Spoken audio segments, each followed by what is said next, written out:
Okay, this is Tom with NerdRemix.com, and with me today I have Kitsie Duncan and Chris J from Darkrider Studios, the people behind the movie Lethal Obsession. You might have saw a review on the site. So how's it going tonight, guys? Going great. Doing good. How are you? Not bad. Now, Lethal Obsession, I gave it a 7 out of 10 on the website. You guys seem to be doing all right with it. Are you looking for distribution, or is it something you're just going to play it by ear?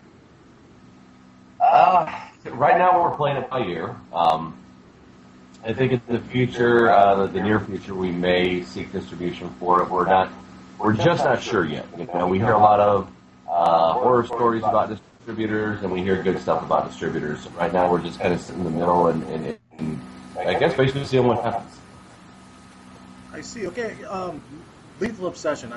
I didn't find a whole lot wrong with the movie. I really liked the story, and one thing I did want to ask you about, I don't know if you saw it in my review of it.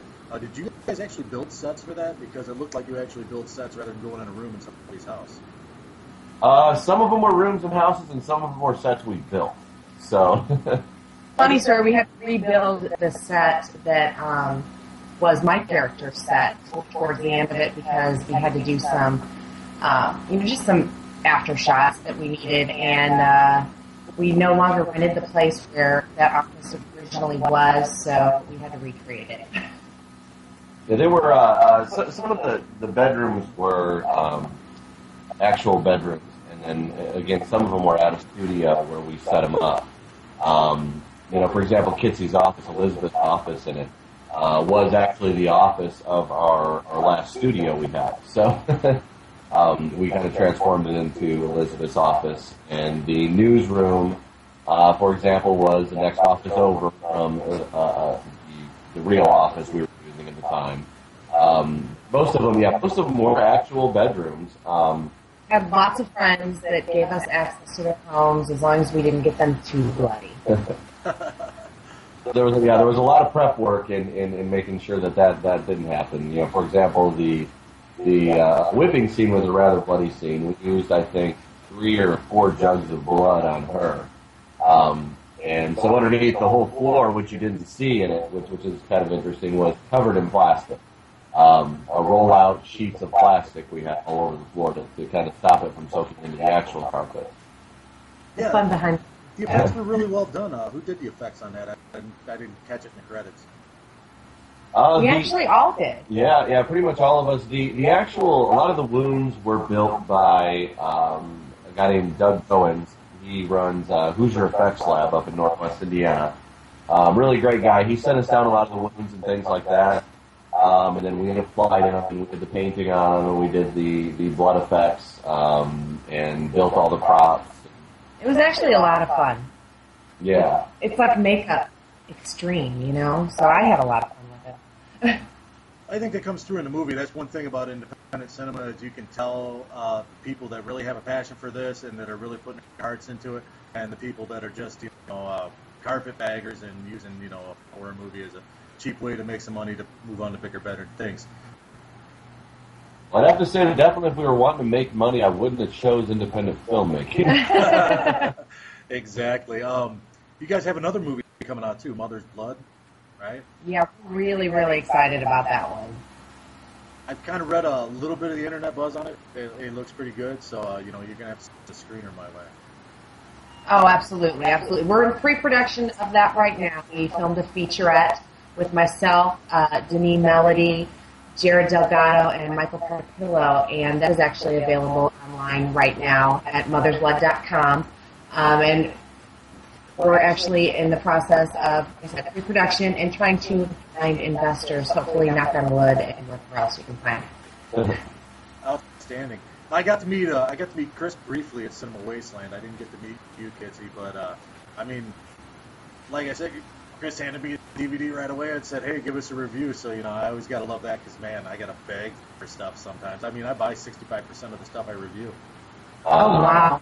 I do have to say my favorite thing about your review, and I've told you this on Facebook, but the new line when people see me is, Oh, yeah, she's got more legs than a bucket of chicken. I love that. I've never heard that before. Oh, really? I forget where I got that. I don't know. It's not, as much as I'd like to take credit for originating that, I heard it somewhere. I couldn't tell you where.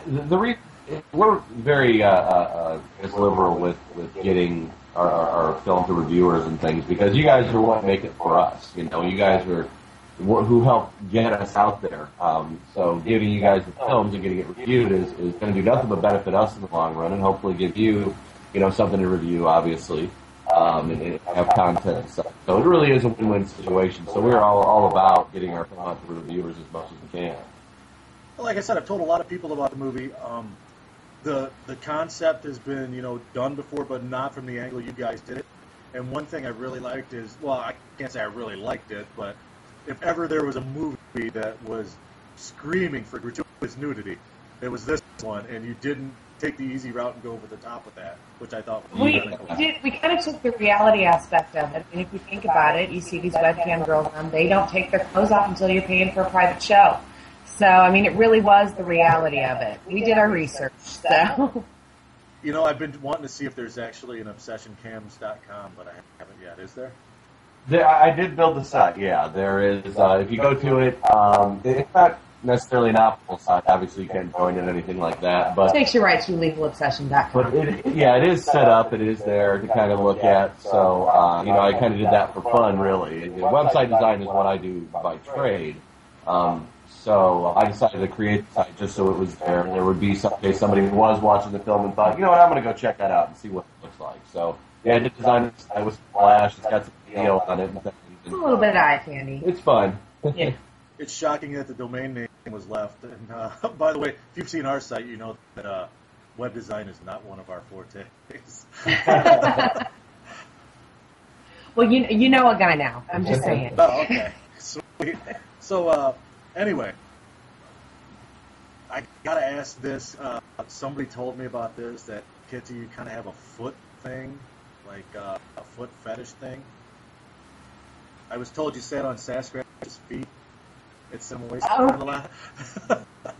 the story with Sasquatch was every time I sat down, every time I get up from my seat, he put his feet there.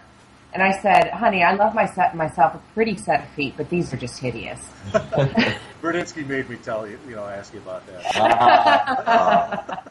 He's trouble. Yeah. Sasquatch does not have pretty feet. I think everybody knows that at this point. Actually, when I told him I was interviewing you guys, he piped right up, and this is a direct quote, said, they're two of my favorite independent cinema people.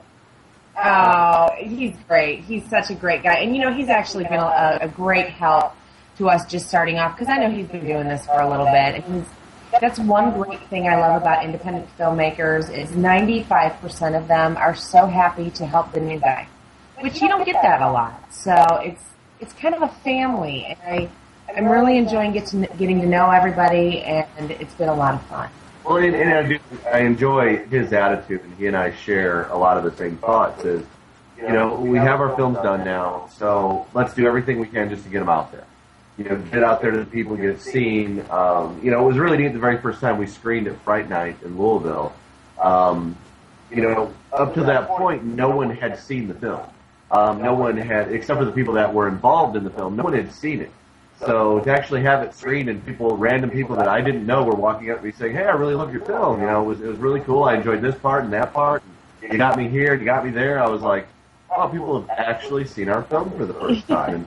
And so it's just, but Thomas and I think we share a lot of the same thing of just getting it out there, getting yourselves known, getting the film known. I know a lot of people understand that this was our first effort. It was actually the first thing we filmed as a crew. We filmed no shorts, no commercials, no anything before we jumped right into this feature. We go big or we go home. Well, hey, I'm a big fan of the movie. Definitely going to promote it for you.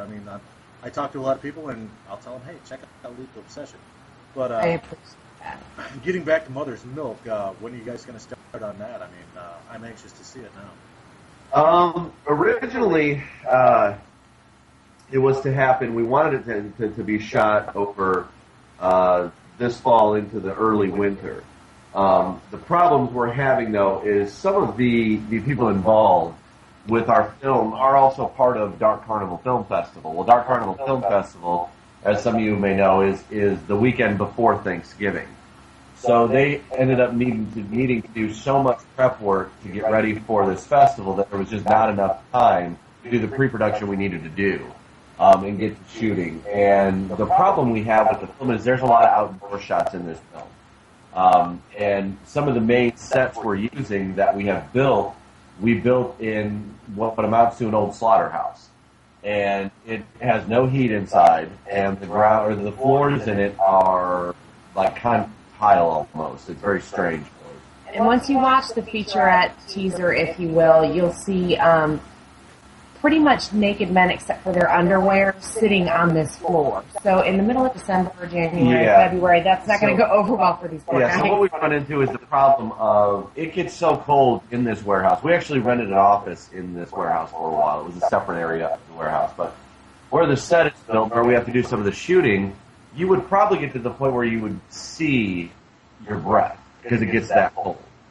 So we really, thought about it and thought either A, rush it and get it done before it gets too cold, before the middle of December, or we put it off till, when it starts warming up in the spring. And I think we're going to have to look at shooting in the spring. So long story short, we're going to shoot this spring. Yeah, there are reasons for it, and really we want to give, we feel like Lethal Obsession obviously was the first effort. So, I understand that people will forgive us for some of the errors we made in our first film.